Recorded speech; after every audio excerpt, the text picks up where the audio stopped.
বিদেশী খেতা আন্দোলনৰ বাবে স্বেচ্ছাসেৱকৰ দল গঠন কৰাৰ দিনা তিনিওখন গাঁৱৰে পঢ়ি থকা ল'ৰা-ছোৱালীবোৰৰ লগতে জনা বুজা মানুহ প্ৰায় আটাইখিনিয়েই গোট খাইছিল।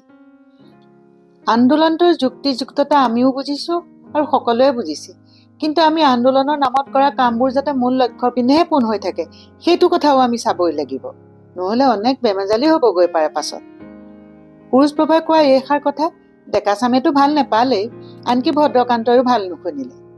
নন্দেশ্বৰ বোলাজনেও আজিকালি আগবাঢ়ি কথা কয়। তিনিওখন গাঁৱৰে মানুহৰ লগতে তেওঁ যথেষ্ট হলিগলি। হীৰাজুৰিত নতুনকৈ আহি বহা খৰ্গেশ্বৰ গোহাঁই বোলাজনৰো আজিকালি আনত নহলেও হীৰাজুৰিত মান্যতা বহুত। কথা কব পৰা মাত মাতিব পৰা মানুহ বাঢ়িছে, কথাৰ সুৰো অনেক ধৰণৰ হবলৈ ধৰিছে। এইবোৰ দেখি শুনি কোনোবাটো মুহূৰ্তত ভদ্ৰকান্ত মানুহটোৰ মনতোতো কিবা এক বুৰবুৰণি উঠে। অস্বস্তি অশান্তিৰ বুৰবুৰণি নে ঈৰ্ষাৰ? নাই, সেইটো কোনেও নাজানে। মুলুকাইহঁতৰ নিচিনা মানুহখিনিৰ শৰীৰত বহুত শক্তি আছে, কিন্তু এনেকুৱা কিছুমান কামৰ বাবে তেওঁলোকৰ উপযুক্ত জ্ঞান আৰু যুক্তিৰ অভাৱ। তেনেধৰণৰ মানুহবিলাকক পোনপটীয়াকৈ আন্দোলনৰ কাৰ্যসূচীত ভাগ ল'বলৈ নিদি তেওঁলোকক সদ্যহতে নিজৰ কাম কৰি থাকিবলৈ দিয়াহে পক্ষপাতি আছিল সুৰুজপ্ৰভা। তাৰ কাৰণো অৱশ্যে নোহোৱা নহয়।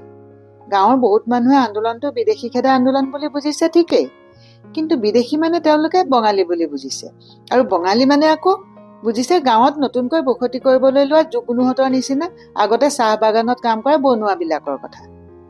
লাওৰ হেন্দালিখন দি থাকোতে সিদিনা মুলুকাই স্পষ্টভাৱেই কৈছে, আমাৰ অসম ভূমিত এটাও বিদেশী থাকিবলৈ নিদিওঁ। তেতিয়া প্ৰকাশে, মুলুকাই আপুনিনো কেনেকে বিদেশী খেদিব বুলি সুধিলত আকৌ কৈছিল বোলে, মথাউৰি আঁৰত লুকাই থাকি হাতত দা লৈ সেইফালে চাই থাকি বঙালী আহিলেই কাটি দচোৱা কৰি।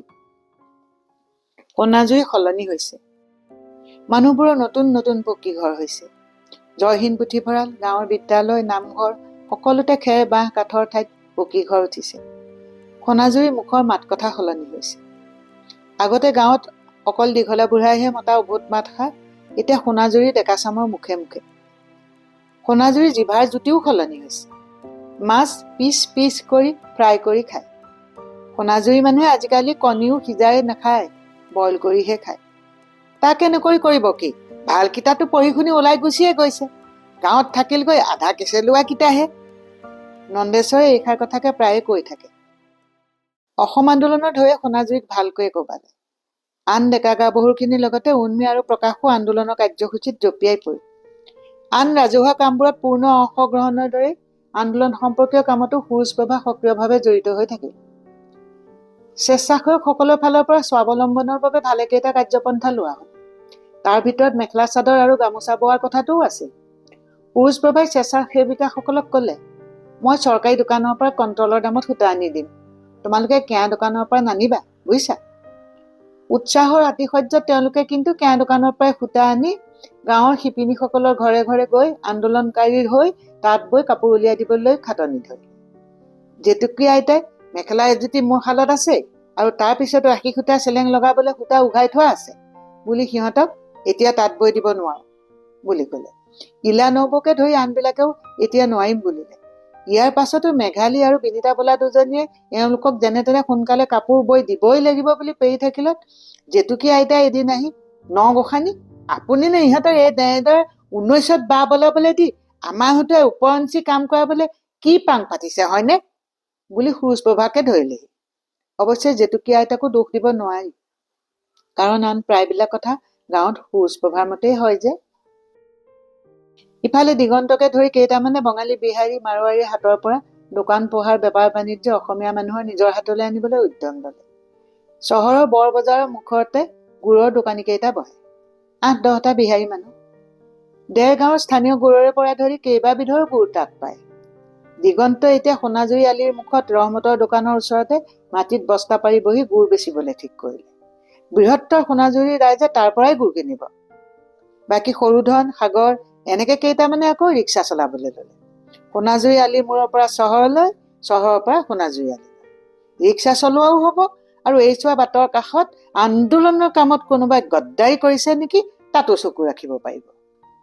পিছে মালতী নৱহঁতৰ চোতালত নিমখ তেল জলকীয়াৰে নেমু টেঙাৰ জুতি লৈ থাকোঁতে সিদিনা লগৰ কোনোবা এজনীয়ে সিহঁতে ৰিক্সা ওলোৱাৰ কথা উলিয়াবলৈহে পালে। নৱ একেবাৰে জকাই উঠিল নহয়। মালতী নৱ মুখখন এনেও লাওপাত কচুপাত। বোলে সাগৰহঁতে ৰিক্সা চলোৱাৰ নাম নল'বা মোৰ আগত, চাপ কথা কৈ দিলোঁ কিন্তু। বোলো ৰিক্সাৱালা নে ডকাইত? সিদিনা ঊল আনিবলৈ যাওঁতে আনখন দিয়াৰ দৰে টকা দুটা উলিয়াই দিলত বোলে কমচে কম 10 টকা দিয়ক বৌ, দেখিছেনে নাই ঘামি জামি কি অৱস্থা। মালতীয়ে তেতিয়া নাই নুই কৰাত সি আকৌ বোলে দেশৰ কাৰণে সিমানকণো কৰিবলৈ মন নাজানে। মই আকৌ ক'ৰ পৰা 10 টকা দিম? এহেঁতৰ বাপেকে জুখি জুখি ৰিক্সা ভাড়া 4 টকাৰ সৈতে ঊলৰ দামটোহে দি পঠিয়াইছিল আকৌ। মালতী বৌৰ লগতে ধনৰ ঘৈণীকে উজান দিলে। সঁচাকে পা, আমাৰ এখেতক সেইদিনা হাউলি বাইটিয়ে চুহে নিকিলালে হেও। তেল পিঠা পুৰিবলৈ বুলি গুৱে পোৱা আনিবলৈ পাইছিলে আমাৰ এহেঁতৰ বাপেকক। দিগন্তৰ দোকানৰ পৰা অনা গুৱে পিঠা পোৱাৰ পাছত গোটেইখন পিঠাৰ ওপৰত পানী ছিটিয়াই দিয়া গেটেকে সেমেকি সেমেকি গ'ল নহয়। মুখৰ ভিতৰত টেঙাকণ গিলি টপালি এটা মাৰি ক্ষীৰোৱে কেলে বুলি প্ৰশ্ন কৰাত লক্ষ্য ঘৈণীকে কিবা কোৱাৰ আগতে মালতী বৌয়ে আকৌ মাত লগালে। বুজিছো, ঢিলা আছিল চাগে গুৰ সোপা আৰু কি।